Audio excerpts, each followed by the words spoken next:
Hi guys, welcome to my channel. My name is Mary and today we will be experimenting together.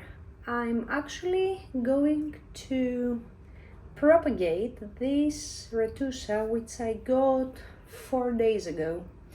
So my supplier that I got this retusa from grows all her plants in sphagnum moss, as you can see here. Because I only got the plant maybe around 4 days ago, I'm not going to touch the plant as is. So I have watered it and I let it be until it establishes a little bit more under my care. But when I got the plant, it has, I think, only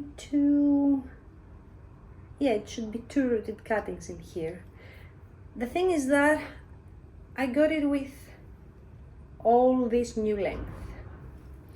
So I thought that, okay, what should I do with it? It's quite long, maybe I should, when I repot, I can put a few more cuttings to be a, let's say, slightly bulkier plant. The problem is that the last few days I've been searching YouTube about what is the best medium for retusa in particular. I am growing around 80% of my hoya collection in pond, in semi-hydro pond.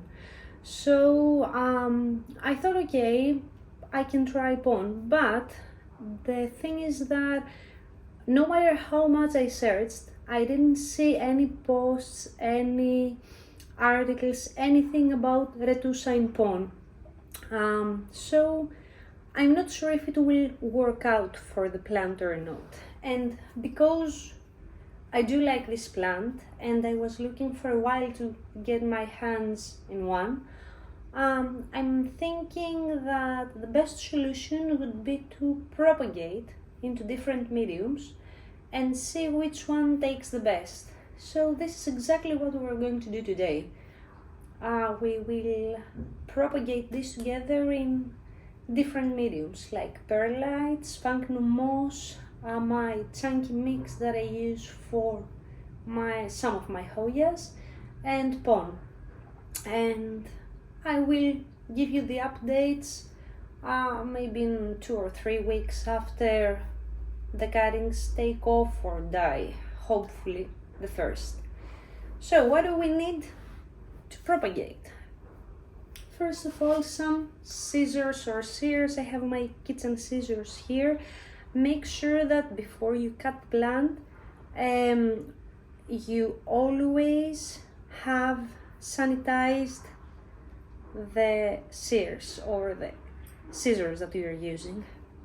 So I'm thinking that probably, let me first of all take it off this. This is a bit too long, but I do like the length and this is actually the goal. So I'm thinking to cut somewhere around here, so I can have all these new cuttings for propagation. Or maybe one more, yeah, here is better, I think. So have in mind that first of all, hoyas produce sap. So once I cut, it will start bleeding, let's say. This is absolutely normal. You can just let it do its thing. So the idea is that here normally all this can be planted and this will eventually produce roots. I do not see any nodes or any, like start of aerial roots here or here. I do see a few here, but I'm not sure if this is enough, and here as well. So let's see. Remains to be seen, guys. We are experimenting together today. So I will probably cut here onwards.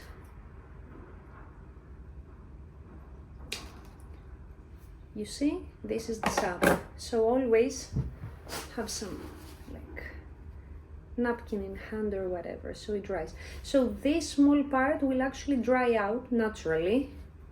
So there is no point to cut somewhere in the middle or anything. And you can even see the small tiny leaves that have started forming. So that's with my mother plant. I will now let it be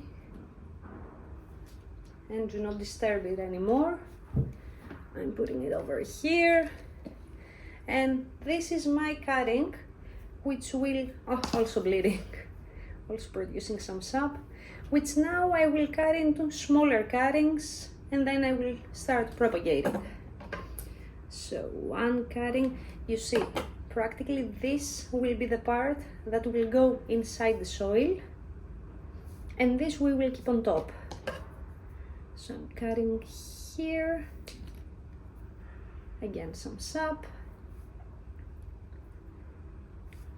and then again here,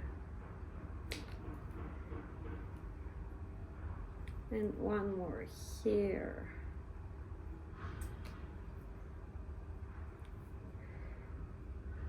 And this one,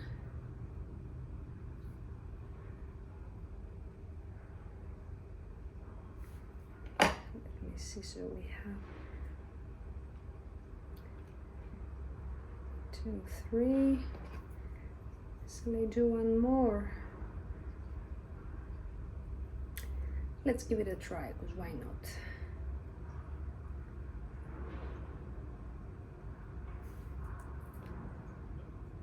Okay, and I will leave this one as is.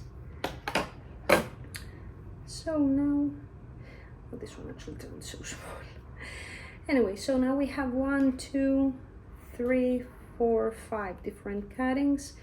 You can let them dry out a bit so they don't produce any more sap, or you can plant as is. It's really up to you. I haven't seen any difference so far.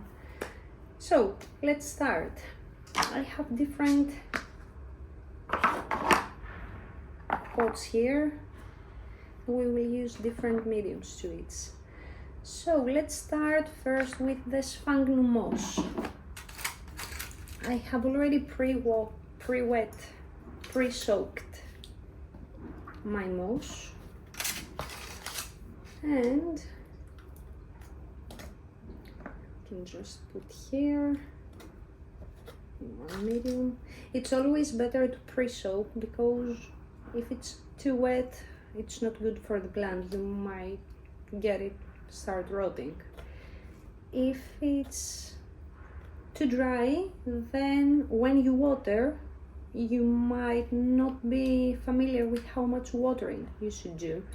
So you might either have the cutting dry out or have it rot, sorry.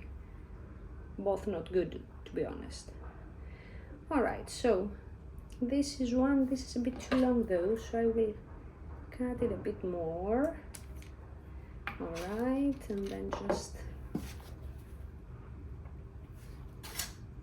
and here top, and just put it in. Let's see. Oh, it's still too long.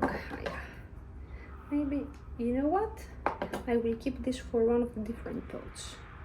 I will be using this cutting in moss, which is the last one, because I don't know, like,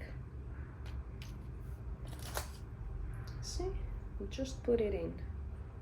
We will secure them in a while, but for the time being, this is the first one, and let's see how this will go. So this is in sphagnum moss. Second one I will be doing in pone. I have been using pone. This is actually has been pre-used, sanitized, and now I'm going to use it again for this cutting. I have been using retusa pone for around 80% of my hoya collection, and I have to say that the hoyas grow very well in pone, at least for me. I'm super happy with it, and because I use semi-hydro, I prefer to not bother so much with watering every single day, or like every 3 days. Let me actually move this here so you can have a better understanding. So I'm just filling up my small pot with pone, and I will be putting, let me find a nice cutting for the pone. and we'll be putting this one. It can be a bit too long. Let me cut it a little bit more.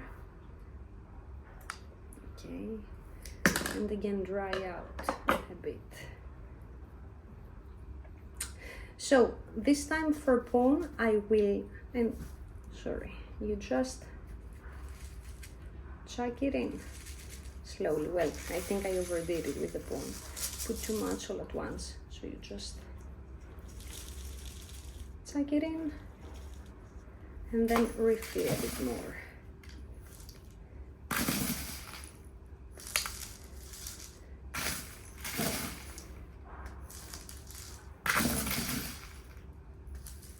So all these cuttings, I do not have a propagation box, to be honest. I never had.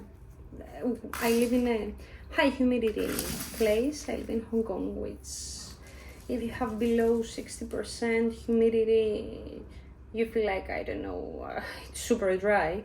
So I do not use a propagation box. I do use some big IKEA bags that I use as a propagation box, let's say, instead of a box. But in general, I can't say that it's necessary. Oh, I hold. I will never do this in pawn today, I'm pretty sure.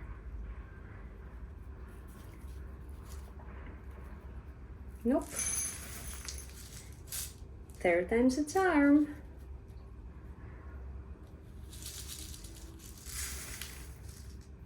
Okay, you know what? I'm gonna use the edge here because I just cannot, for the life of me, I cannot put it in.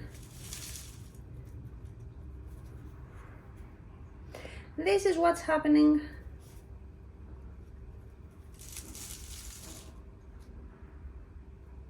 Okay, I think now we're doing something. Let me fill this up again for the third time.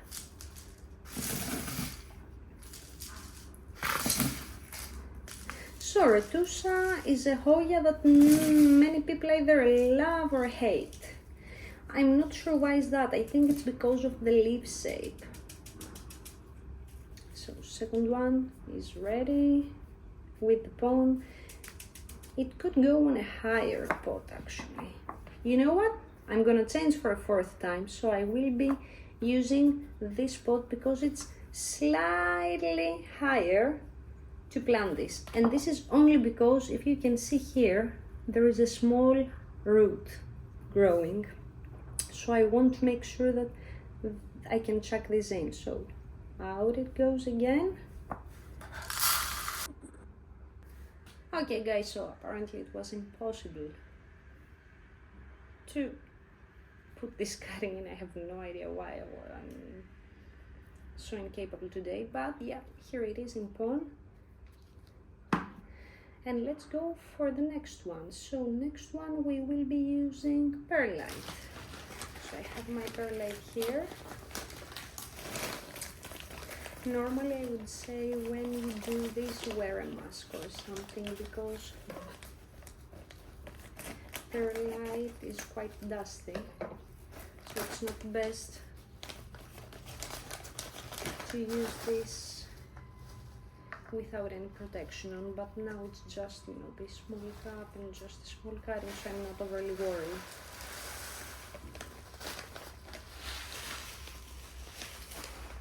So this is my perlite, quite airy, and I am going to put this cutting, no, actually, you know what, I'm going to put this cutting in the perlite. I'm just going to cut it a little bit more again, like that, remove the excess sap, and chuck it in.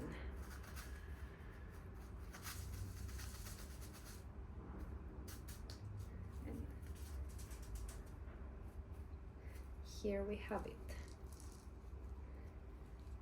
And last one, I'm going to use, well, normally I use a mix, orchid mix. It's actually this one that I've been using. plus some coco peat, which I have pre-dried again, and some bark. But I think I will just go, I will use the bark because this mix already has some bark, and I will just mix some coco peat with my orchid mix. So I want to use probably the bigger one. And let's see. By the way, this coco peat is completely sterilized because I'm also using this for my pet snail. I do have a pet snail, yeah. And I think it will work pretty well for new cuttings. So I'm putting some in. Normally I should have pre-mixed these two, but as you can see, I'm doing it right now. And this is the orchid mix. And I'm using this very professional technique to mix the two. It's fine, it's just one cutting. And a bit more, and then a bit more. So this, with my dirty hands, this is my orchid mix. Again, I put a bit more. I mix the two a little bit.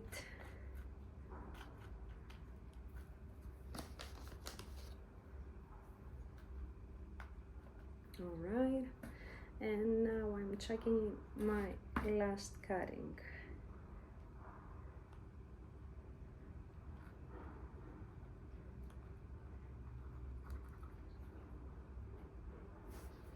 Alright, and we are done. So we have one cutting in my mix with coco coir and some orchid mix. We have one in pon, one in perlite, and one, the biggest one, or the youngest one, in sphagnum moss. I will be putting all these four in my propagation bags, and let's see the outcome in a couple of weeks. If you did like what you saw, please like and subscribe. Thank you all, and see you next time.